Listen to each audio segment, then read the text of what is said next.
Okay, now on the show, I'm going to take a look at one of the films showing as part of this year's Spanish Film Festival.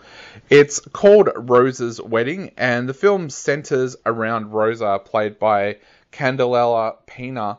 Now, she's about to turn 45, and she realizes that she's basically lived her entire life living it for other people.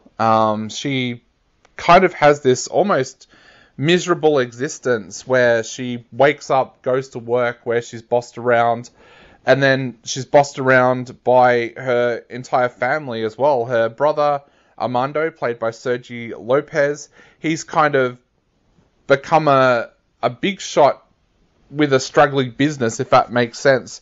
But he always knows that if he's going to be running late and he can't get home to pick up his kids in time because he's going through a marriage separation, he can just call Rosa and she'll be there.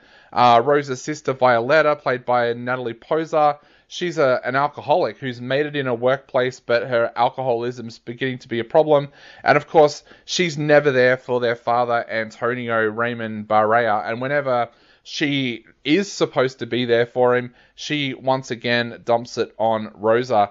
And then to wrap it up, there is Rosa's daughter, Lydia, played by Paula Usureo, who kind of up and ran away to London with her musician boyfriend, and now she's struggling with twins.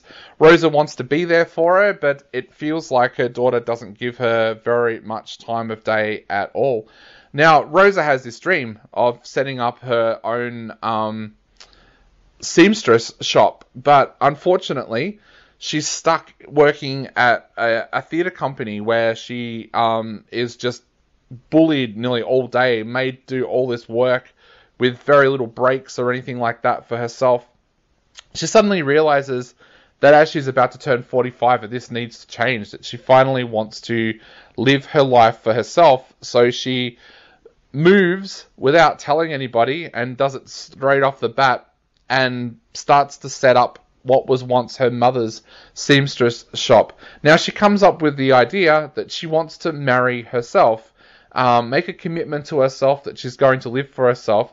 She sends out some invites just to like her brother and her sister and her best friend and her daughter, but suddenly they hear what she's saying and think that she is getting married to her boyfriend, Rafa, played by Zavo Gimenez.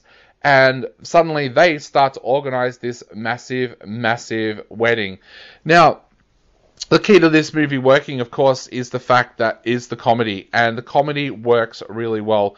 Like a lot of Spanish comedies, it's very subtle with its comedy, but it still makes you laugh out loud.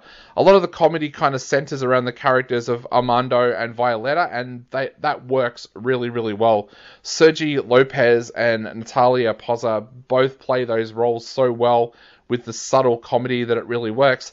This film kind of does go into that eat, pray, love kind of genre, but it is so much better. I could not stand Eat, Pray, Love, but I absolutely loved Rosa's Wedding. Loved the character of Rosa. I think she's brilliantly played by Candela Pina.